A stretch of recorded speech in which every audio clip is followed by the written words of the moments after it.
Thank you very much, Mr. President. I am proud to be speaking today as an ambassador of the European Union of Jewish Students, an umbrella organisation representing over 200,000 students. I stand before this council as a Muslim, not to further demonise the nation of Israel, but to remind you the moral obligation we all have here today to protect the only country in the world whose very existence is constantly under attack. I come here today to ask questions. Why is Israel consistently and conspicuously singled out for condemnation on the grounds of human rights violations, yet the world turns a blind eye to the human rights situations within the rest of the Arab countries or some of the nations from the Far East or Northern Africa?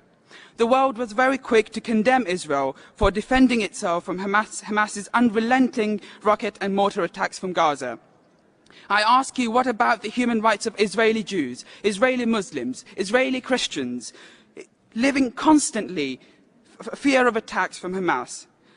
Are their human rights not as important as the rest of the international community?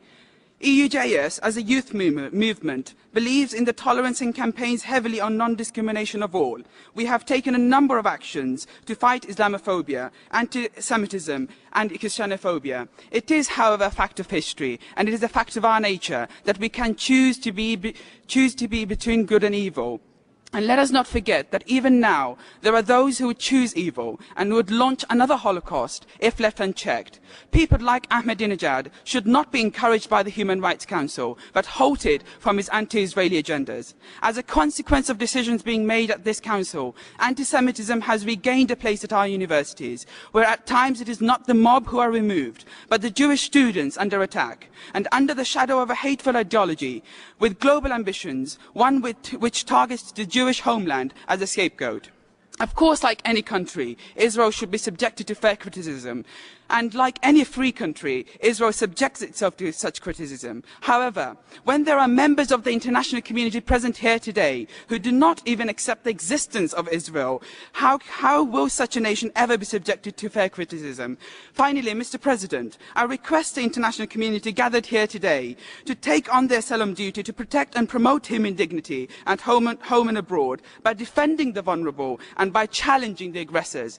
I was honoured to have been the representative of the European Union of Jewish Students at the 16th session of the Human Rights Council. As a person of all faiths and strongly embedded in all three Abrahamic religions, I was proud to be a Jewish voice at this council. I am an active member of my university's Jewish Society and the British Union of Jewish Students. It was therefore a privilege to take part in this student movement at an international level. I am an active campaigner for human rights and justice all over the world. However, I have always remained disheartened by the disproportionate and unfair focus of the Human Rights Council on Israel, the disregard to the rights to human dignity for Israelis, and the ignorance shown to some of the worst human rights violators around the world.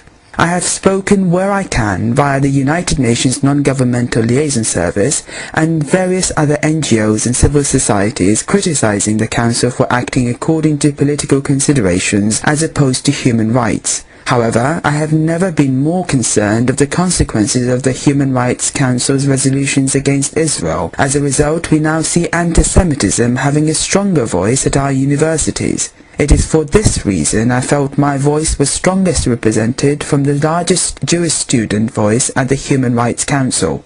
EUJS campaigns for the non-discriminations of all and has led the European student voice with its constituent members in addressing not only Jewish issues, but issues affecting humanity as a whole.